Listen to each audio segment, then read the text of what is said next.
बेटी एक बार चल के लड़के को देख तो लो। मेरा दावा है कि लड़का तुम्हें बहुत पसंद आएगा। बाला बहुत अच्छा लड़का है। हाँ हाँ बेटी, हम लोग तुम्हारे दुश्मन तो नहीं है। किसी अच्छे लड़के से ही तुम्हारी शादी करवाएंगे ना। आखिर तू हमारी इकलौती बेटी है। अच्छा ठीक है माँ, अब ज़्यादा भावुकतापूर्ण शब्दों का इस्तेमाल ना करो। मैं चलने के लिए तैयार हूँ। चलो फिर, बिना देर के हम सब चलते हैं। सभी बाला के घर पहुंचते हैं।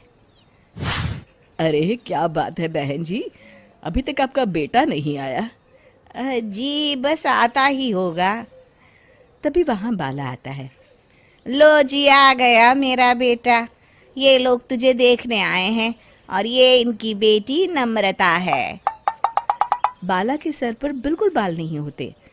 ये देख नम्रता और उसके परिवार वालों की आंखें फटी की फटी रह जाती है। ये तो टकला है। हे भगवान, माँ पिताजी, आप दोनों एक टकले से मेरी शादी करवाने वाले थे। अरे ये तो पूरा उजड़ा चमन है। देखो बेटी, इस तरह किसी का मजाक उड़ाना गलत है। किसी के बारे में इस तरह की बातें नहीं करते।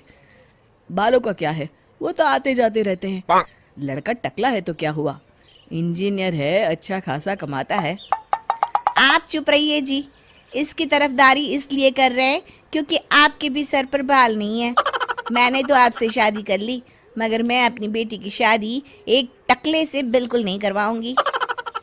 अरे ये क्या, कब से आप लोगों ने टकला टकला लगा रखा है? और माफ करना, तुम भी कोई हूर की परी नहीं हो। तुम लोग मेरे घर में आकर मेरी ही बेइज्जती कर रहे हो। निकल जाओ यहाँ से।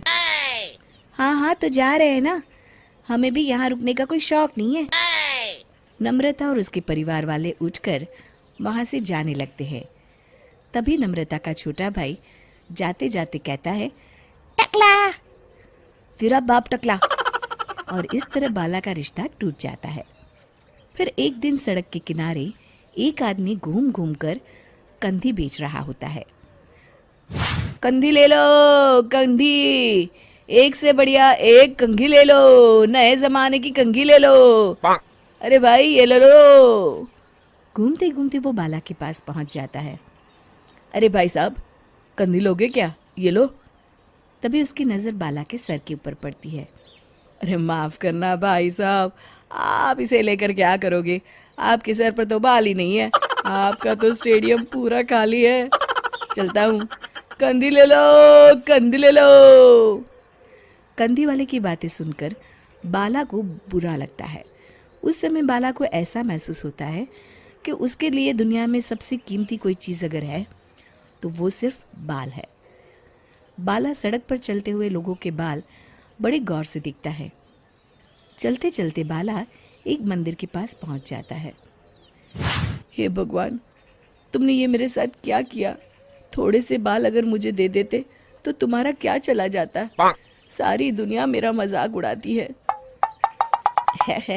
अरे भाई, आज पहला इंसान देख रहा हूँ जो मंदिर आकर भगवान से अपने लिए बाल मांग रहा है। बेटा, भगवान ने तुम्हें सब कुछ तो दिया है। अच्छी सेहत है, अच्छी नौकरी है। लगता है तुम्हारी तबीयत ठीक नहीं है। घर जाओ, सब ठीक हो जाएगा।